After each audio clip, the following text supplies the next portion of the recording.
aloitteina. Ja nyt se vasta saatiin päätökseen, että sekin kuvastaa jo kunnan suhtautumasta maaseudun asioihin ja maaseudun kehittämiseen, että se kesti yli 5 vuotta. Mutta semmoinen päätös on tehty, että Kangasalan maaseutualueella laaditaan kehittämisohjelma.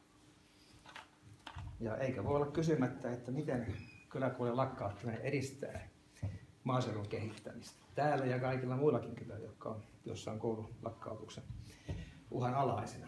Ei tietysti mitenkään. Ja se oli jotakin vuotta 2011, kun tein aloitteen näistä kyläkaavoista. Nyt ollaan niin pitkällä, että Pakkalaan on kaava valmistumassa ja silloin oli määrä tehdä vuosi ja kylä ja kaava vauhdilla, että saataisiin 4 kylää sitten ainakin näihin vanhan Kangasalan 4 koulupäivänä kaavat. Noin 4 vuoden aikaa, mutta nyt on vasta 1. Mutta kyllä mä nyt kovasti soisin, että ainakin luottamusmiehet viisaudessaan, luottamushenkilöt viisaudessaan, nyt päättäisivät sitten kesäkuussa vielä säilyttää tämän Lahdenkulman koulun. Ei tiedä kuinka käy, mutta ainakin minä teen sen eteen töitä. Toivon, että kaikki muutkin sahalahtelaiset valtuutetut ja kunnanhallituksen jäsenet ja muut tekisivät myöskin sitä työtä.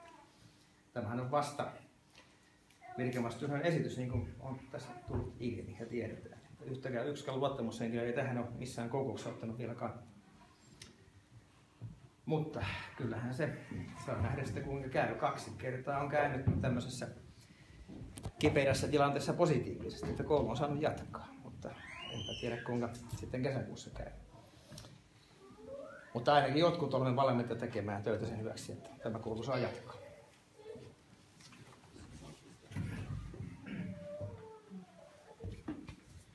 Tästä kysyisin tästä Lahdenkulman korjausvastuuta. Tässä paperissa lukee, että 23 tonnia vuodessa on korjausvastuu. Mitä se tarkoittaa?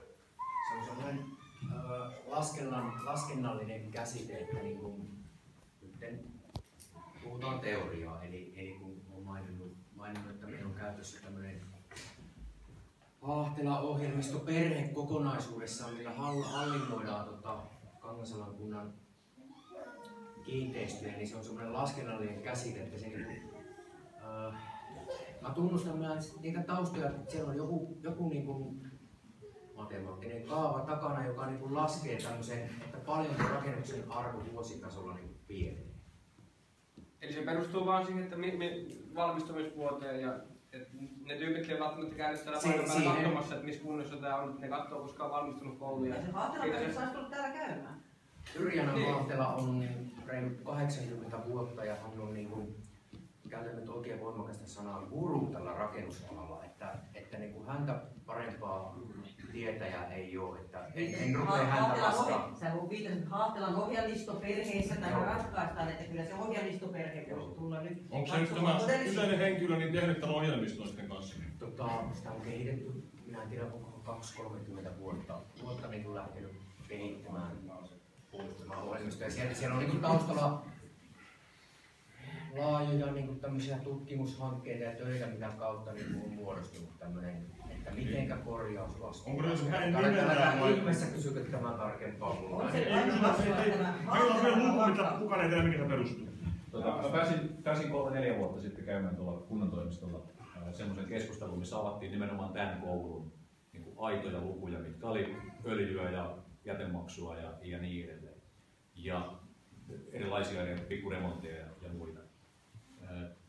Se ei ollut ihan suoraan sama luku kuin mikä on ne kokonaisluvut täällä. Mä en tiedä kumpia täällä on käytetty, mutta esimerkiksi tilapalvelun laskuttavat vuokrat, niin niitä on tietysti vähän jyvitelty ja erilaisia asioita on jyvitelty erilaisille rakennuksille, ne kaavat voi olla vähän pielessä, mutta se oli silloin luokkaa niin, että jos tämä laskennallinen kiinteistökustannus oli muistaakseni jotain 79 000, niin sitten se aito, missä oli nämä suorat kustannukset, se oli jossain muistaakseni noin 50 000 paikka. Siinä on sellainen noin kolmanneksen niin heitto. Tuolla on, mikä on tuo annon luettavaksi, niin siellä on todelliset käyttö- ja ylläpitokustannukset, mitkä on kirjanpitoaineistosta. Jos olette katsonut, siellä on yksi taulukko, mikä on näkyvissä sitten tässä päiväkoti- ja kouluverkkoselvityksessä. Paljonko siinä sisäisiä siirtoja, mitkä lasketaan niin toimijoille? Ne on ulkoisia, niin siellä on ihan oikeita niin kuin rahaa, mikä voidaan ajatella, että minä menen kauppaan ja maksan tiskillä 8,50 karkkipussista, niin se on samankaltaista rahaa.